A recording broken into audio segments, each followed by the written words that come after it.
शरदको रात्रिमा, शरदको पूर्णिमामा, शरद पूर्णिमाको दिनमा साक्षातै चन्द्रमा भगवान पिता रात्रि गोप्यौचुः जयति तेधिकं जन्मना व्रज। श्रीमन्नारायण, म डाक्टर नारायणाचार्य देवबाबा यो कोजागत पूर्णिमा र शरद पूर्णिमाको विषयमा यहाँहरूको सामुन्यमा मैले भिडियो लिएर आउँदैछु। यो आदि प्रयाग देवघाट धाम हरिहर क्षेत्रबाट प्रसारण गरिएको छ। आदरणीय यस परम पावन क्षेत्र हरिहर क्षेत्र जहाँ 15वटा तीर्थहरूले सम्बन्धित भएको यस नारायणी, जसलाई हामी महालक्ष्मीका रूपमा मान्दछौँ, त्यही महालक्ष्मीकै रूपमा स्थापित भएको यो देवघाट क्षेत्र,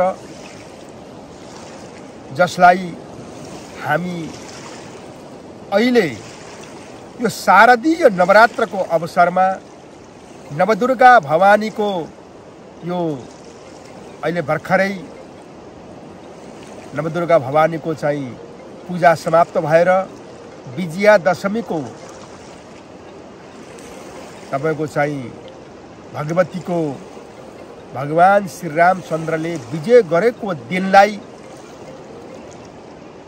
विजया दशमी भनिन्छ। त त्यही दिन रावणलाई जितेको दिन विजय दिन भएको नाताले विजया दशमी भनेर टीका लगाउने चलन चलेको हो। त्यसपछि गएर विजया दशमीदेखि लिएर पूर्णिमासम्म, पूर्णिमा भनेको पनि शारदीय नवरात्र, शारदीय पूर्णिमा किन भनियो भन्नुहुन्छ भने जस्तो प्रकारले शरदको के भनिएको छ भने प्रविष्टः कर्णरन्ध्रेण स्वानं भाव सरोरुहं धुनोति समलं कृष्णः सलिलैस यथा शरी। सलिलैस यथा शरद भन्नुको अर्थ के भने जस्तो प्रकारले भगवान श्रीकृष्णको चाहिँ एउटा कृष्ण नाम चाहिँ यो शरीर रूपी चाहिँ हृदयमा प्रवेश गरेपछि सम्पूर्ण मलहरू चाहिँ समाप्त हुन्छन्, क्लेशहरू पापहरू भगवान केले समाप्त गर्नुहुन्छ। त्यस्तै प्रकारले जब शरदको चाहिँ ऋतु चाहिँ सुरु भएपछि अनि सम्पूर्ण नदीहरू स्वच्छ हुन्छन्, धमिलो भएका नदीहरू पनि स्वच्छ भएर आउँछन् भन्ने हिसाब किताबमा यो शरद पूर्णिमाका दिन साक्षात महालक्ष्मीको उदय किन हुन्छ भन्नुहुन्छ भने स्वयं महालक्ष्मी भनेकी चाहिँ भगवान विष्णुकी वक्षस्थलमा बस्ने स्वयं परब्रह्म रूपिणी नारायणी महालक्ष्मी भएको हुनाले यस दिन जो दुखी छ, दरिद्री छ र माता महालक्ष्मीलाई चाहिँ उपासना गर्न पाएका छैनन्, त्यो माता महालक्ष्मीको उपासना गर्नको निम्ति को चाहिँ व्यक्ति चाहिँ जागरण भएर बसेको छ यो संसारमा, यो धरतीमा भनेर महालक्ष्मी चाहिँ शरद पूर्णिमाको दिनमा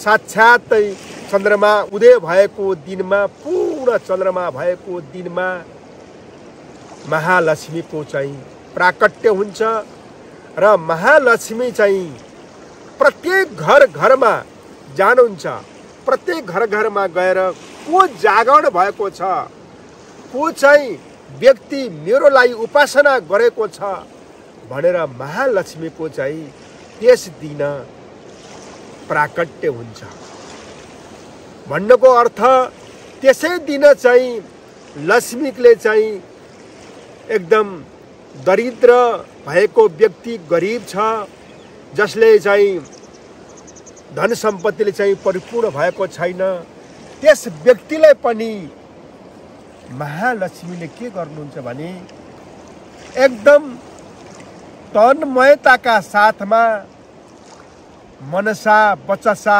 कर्मणाका हिसाबले अनि त्यो व्यक्तिले चाहिँ महालक्ष्मीको उपासना गर्यो भने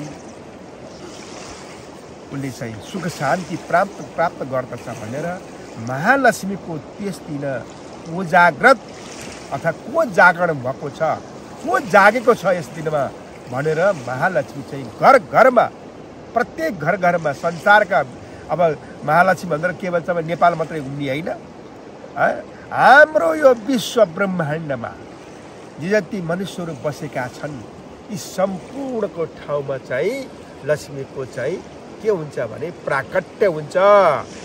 प्राकट्य भएर चाहिँ सुख शान्ति त्यो दिन चाहिँ उहाँले के गर्नुपर्छ, एकदम चाहिँ घर सफा गरेर अनि महालक्ष्मीको उपासना गर्दाखेरि एकदम रातो साडी, रातो वस्त्र अनि रातो जुन हलेदो हुन्छ त्यसलाई हामीले चाहिँ ऊ भन्छ सरसप भन्छौँ होइन, जुन हलेदोबाट बनेको चाहिँ रोली अनि त्यसपछि लगाएर तपाईँको चाहिँ सबै वस्तुहरू रातोले चाहिँ युक्त भएको जति पनि वस्त्र छन् ती लक्ष्मीलाई चाहिँ अर्पण गरिन्छ।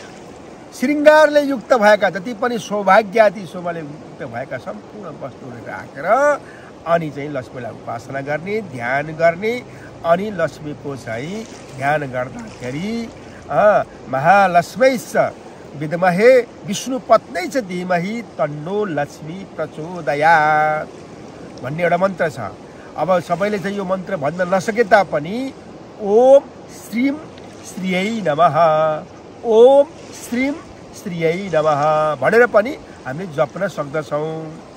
त्यसले गर्दाखेरि महालक्ष्मीका दिनमा अब महालक्ष्मीका स्वरूपहरू त धेरै छन्, 16 चाहिँ महालक्ष्मीका रूप छन् होइन।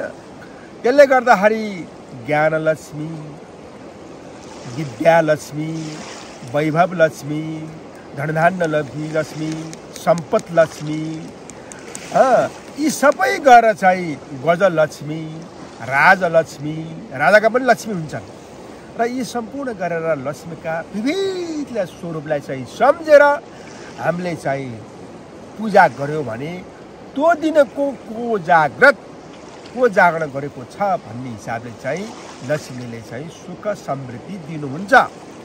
त्यसले गर्दाखेरि अहिले यो 2082 साल आश्विन महिनाको 20 गतेका दिन 11 बजेर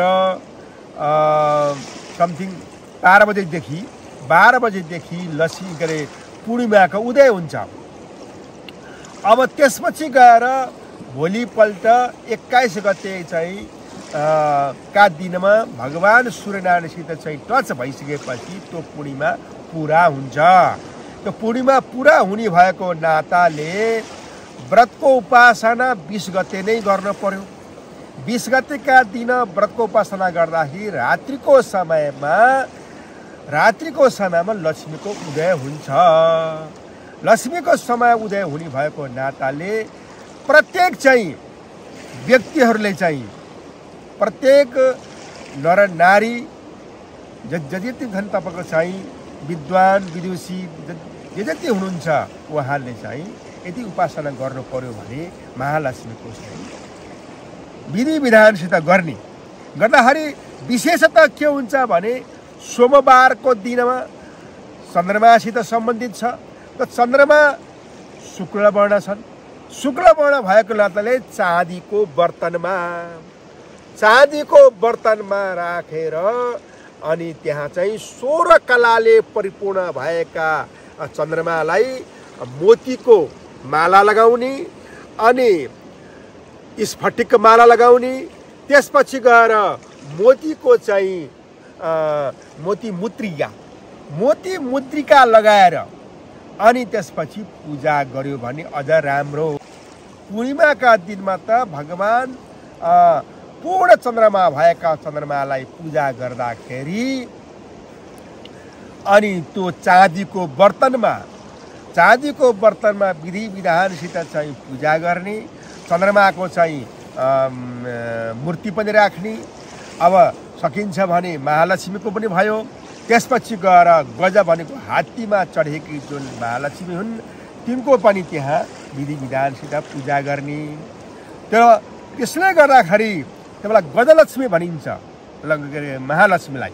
तर गजलक्ष्मी भएको नाताले हात्तीमा चढेकी चाहिँ महालक्ष्मीको पूजा गर्ने अनि पूजा गरेर अनि कोजाग्रत पूर्णिमाको चाहिँ यसरी पूजा हुन्छ। म भन्छु हिरण्यवर्णां हरणिं सुवर्णरत्नसजां चन्द्रां हिरण्मयीं लक्ष्मीं जातवेदो महावः।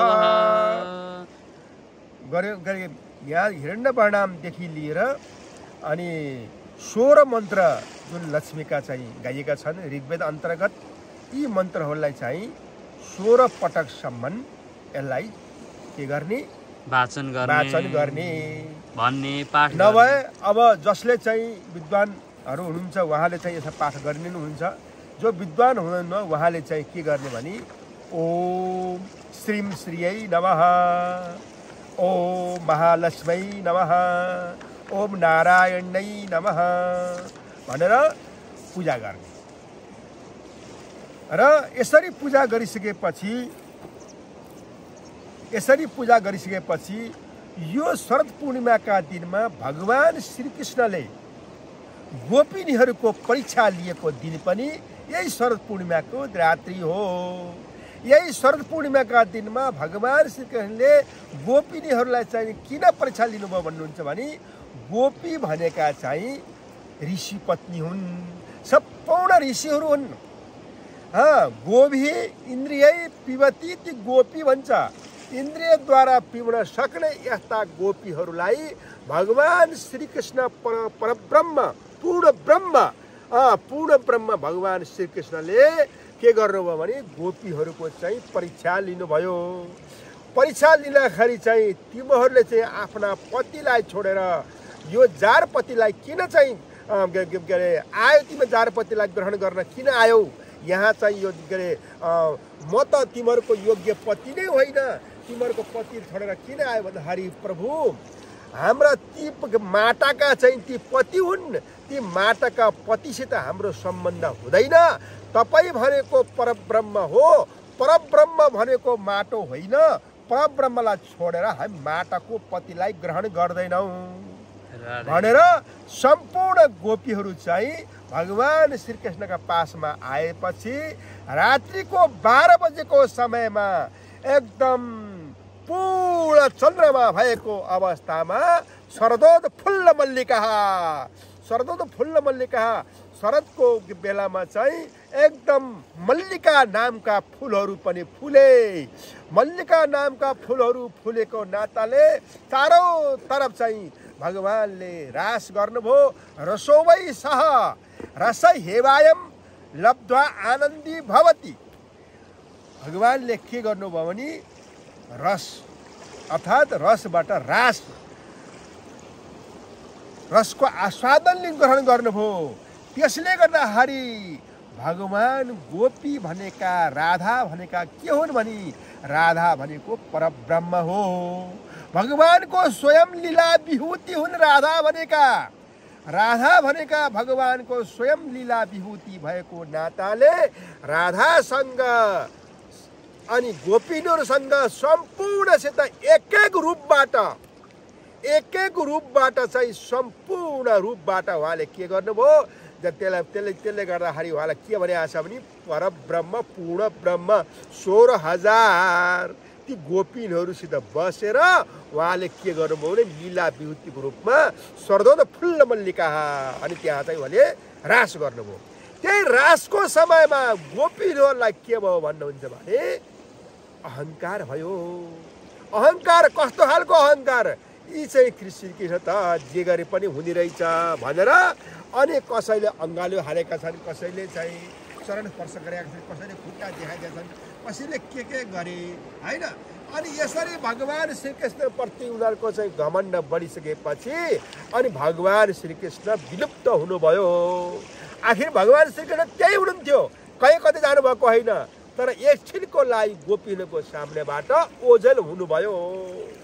ओझेल भएपछि त्यही समयमा राधा सहित गोपिनीहरूले गीत गाउँदछन्। गोपिनीहरूले कस्तो बिरह गीत, गोपिनीहरूले बडा बिरह गीतमा उनले गाउँछन्।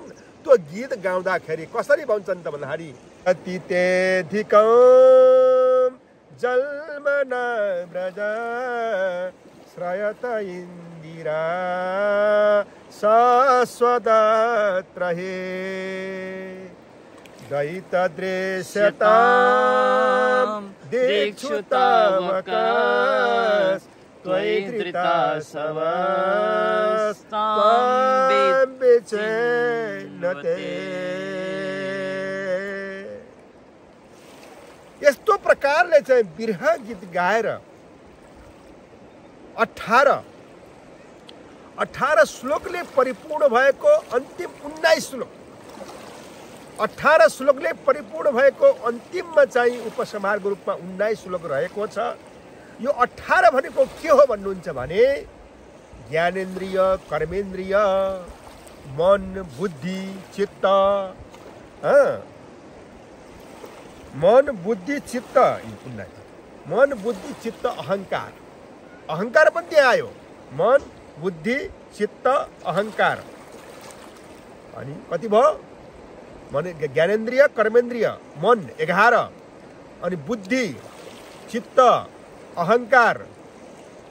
त्यसपछि गएर पुरुष भइहाल्यो। त्यहाँ चाहिँ यी चाहिँ अहंकारलाई हटाएर मन, बुद्धि, चित्त, अनि त्यसपछि गएर यो तन्मात्रा भन्छ।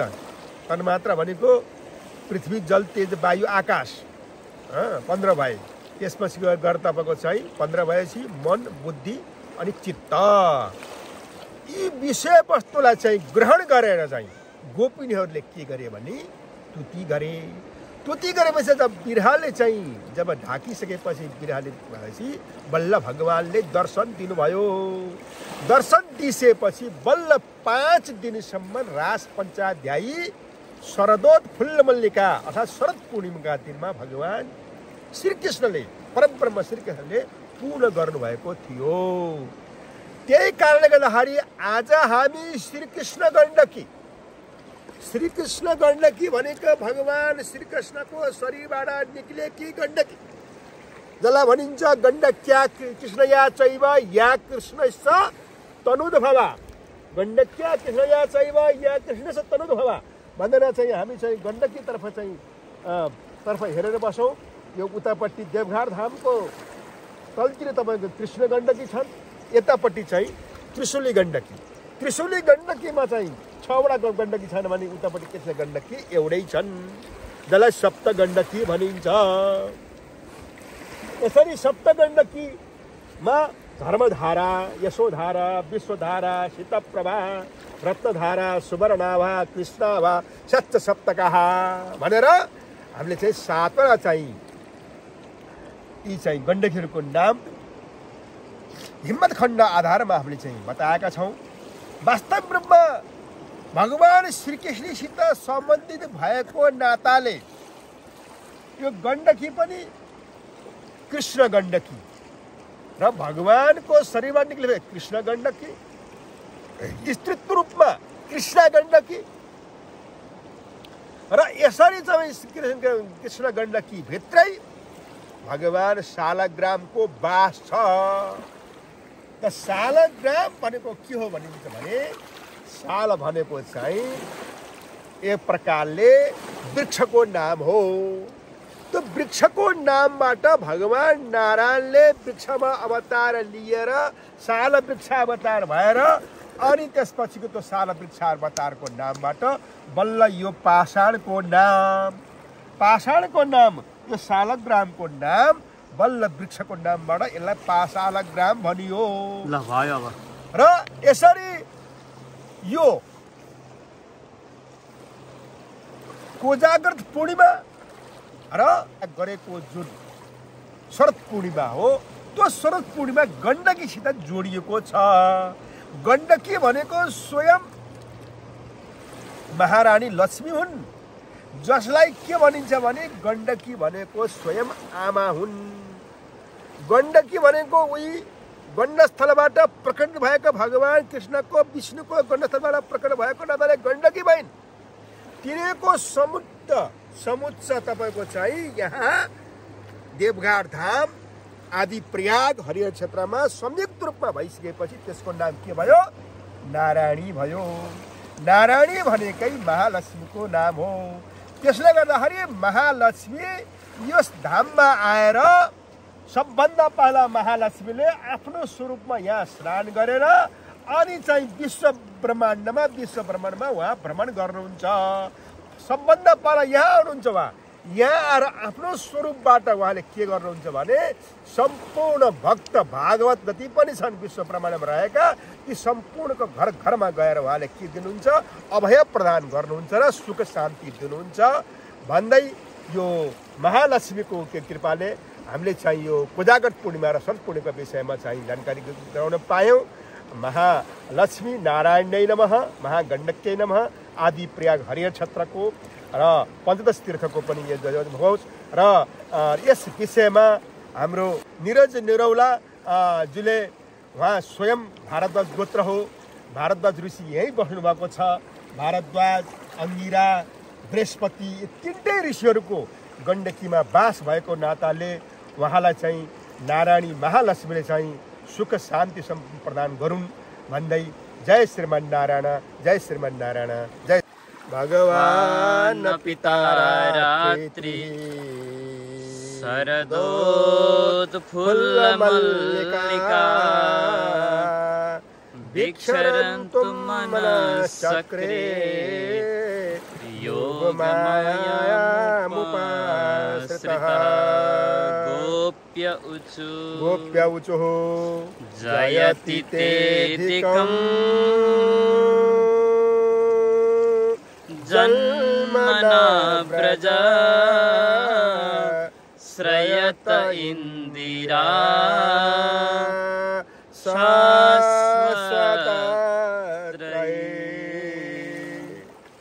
दैतदृश्यता देक्षुतावका त्वयि धृता शवा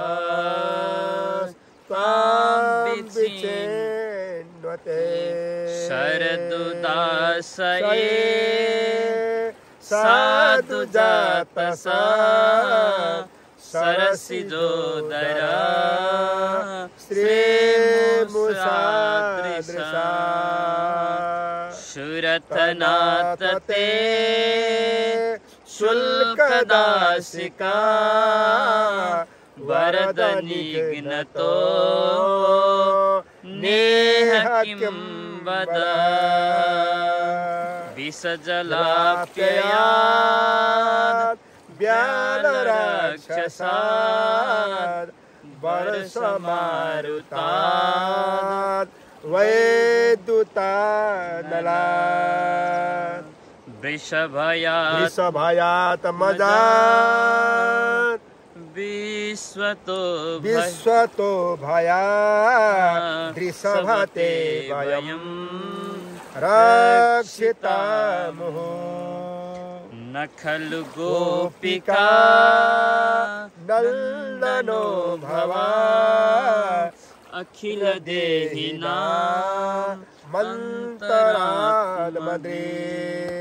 विखन सार्थितो विश्वगुप्तये सखौ देवान् सात्वताम्बुले विरचिता भयं वृष्णिधुर्यते शरणमीयुषां संसृतेर्भयात् करसरोरुहं कान्तकामदां शिरसि देहिनः श्रीकराग्रहम् व्रजजनारतिहान् वीरयोषिताम्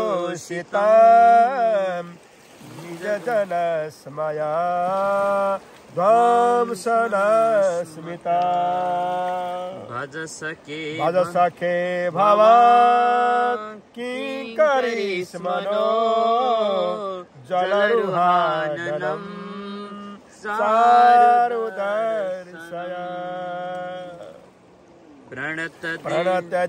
प्रणतदेहिनां पापकर्षणम् तृणचरानुगम् श्रीनिकेतनम् हरिफणार्पितां ते पदाम्बुजाम् कृणिकुचे सुनः कृन्दिः छया मधुरया गिरा वल्गुवाक्यया बुधमनुज्ञया पुष्करे क्षणा विधि करे रिमा वीर मुह्यति रधरसि धुना प्यायस्वनः तव कथामृता तप्त जीवनम् कविभिरीडितम् कल्मषापहम् श्रवणमङ्गलम् श्रीमदाततम् भुवि गृह्णन्ति ते भूरिदा जनः भूरिदा जनः यते सुजात चरणं गुरुहं स्तनेषु भीतासने प्रियदधे मयि कर्कशेषु तेनाटवी मतसि तद् व्यथते न किंसि गुरुपादिभिर्भवति भ्रमतां सुदां